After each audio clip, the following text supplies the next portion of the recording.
ordinary, hungry, screaming Ghanaian who wants to realize his creative potential, who wants to contribute. Jerry Rawlings, the revolutionary who transformed Ghana through blood and policy.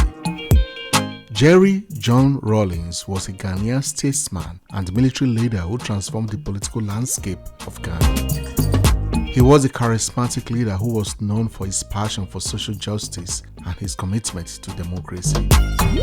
Rawlings played a key role in Ghana's political development for over 2 decades, and his legacy is still felt in the country today. In this documentary, we will explore the life and legacy of Jerry Rawlings and the impact he had on Ghana and the rest of the world. Early life and military career. Jerry Rawlings was born on June 22, 1947 in Accra, Ghana. He was the son of a Ghanaian mother and a Scottish father. Rawlings attended Achimota School where he excelled academically and was an accomplished athlete.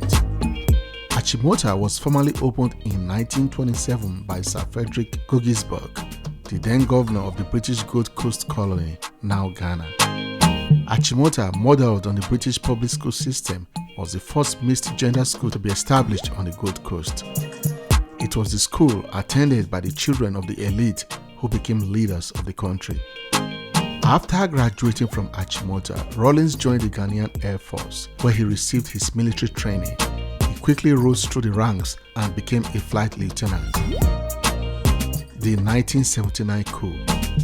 In 1979, Rawlings led a coup that overthrew the government of General Fred Akufo. Rawlings claimed that he had taken power to root out corruption and to restore democracy to Ghana. After a brief period in power, Rawlings handed over power to a civilian government. However, the government was short-lived and Rawlings staged a second coup in 1981. Jerry Rawlings was arrested twice during his lifetime, once in 1979 after his first coup attempt and second in 1982 after his second coup attempt. After the 1979 coup against the government of General Fred Akufo, Rawlings and his colleagues were subsequently arrested and put on trial. However, the trial did not go as planned for the government. Rawlings gave a passionate speech in his defense, calling for a revolution to overthrow the corrupt government. The speech resonated with many Ghanaians, and Rawlings became a hero to many. The military government was forced to release Rawlings and his colleagues, and Rawlings was reinstated in the military. Rawlings then set up a military junta called the Armed Forces Revolutionary Council (AFROC) to govern the country. In the aftermath of the 1981 coup, Rawlings established a new military junta, the Provisional National Defense Council (PNDC).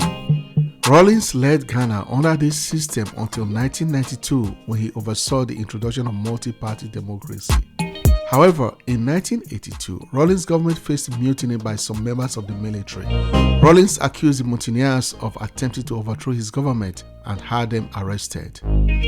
Rawlings also arrested and detained several high-ranking military officers who he believed were plotting against him. The arrests were followed by a series of show trials, which resulted in the execution of several officers. Rawlings' arrest of the mutineers and the high-ranking military officers was controversial, and there were allegations that the trials were unfair. However, Rawlings argued that he had acted to protect his government and prevent a return to the corruption and instability that had plagued Ghana before his first coup attempt. The coup of 1979 in Ghana, led by Jerry Rawlings, was a bloody event that involved the execution of several senior military officers and civilians. On May 15, 1979, Rawlings and his group of soldiers took over the national radio station and announced that they had taken over power. The government of General Fred Akufo was overthrown and Rawlings established a military government. On June 4, 1979, the AFROC staged a public execution of 3 former military heads of state. The executions were widely broadcast on television and they sent shockwaves throughout Ghana and the international community. Here are the names of the generals executed by Rawlings. General Ignatius Kuto Achimpong. Achimpong was a former military head of state who had ruled Ghana from 1972 until he was overthrown in a coup in 1978. He was executed on June 16, 1979, along with 2 other former military heads of state. General Fred Akufo. Akufo was the head of state of Ghana when Rawlings staged his coup in 1979. He had been appointed to the position after the previous military head of state, General Achimpong, was overthrown. Akufo was executed on June 26, 1979. General Akwasi Afrifa. Afrifa was a former military head of state who had ruled Ghana briefly in 1969.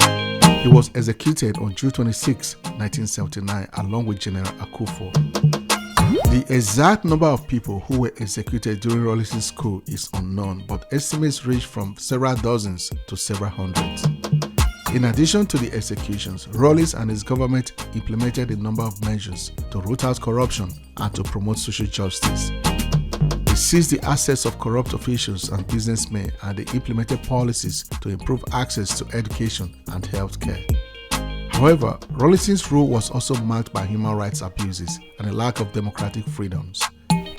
Rawlings suppressed opposition parties and banned independent media, leading to criticism from human rights organizations and the international community. One of Rawlings' most significant achievements was the introduction of multi-party democracy in Ghana. In 1992, Rawlings oversaw the adoption of a new constitution that allowed for political pluralism. He won 2 presidential elections under this new system in 1992 and 1996. Legacy. Rawlings' legacy is still felt in Ghana today. He is remembered as a charismatic leader who was committed to social justice and democracy. He transformed Ghana from a military dictatorship to a thriving democracy. Rawlings also had an impact on the rest of the continent, as he was seen as a champion of Pan-Africanism and worked to promote cooperation among African nations. Jerry Rawlings was a remarkable leader who transformed the political landscape of Ghana. Rawlings' legacy is still felt in Ghana today, and his impact on the rest of the continent is also significant. As Ghana continues to grow and develop, Rawlings' contribution will always be remembered and celebrated. Jerry Rawlings died on November 12, 2020. Thank you for watching. Do not forget to subscribe to this channel, like this video, and share with as many contacts as possible. I'll see you in the next one. Bye for now.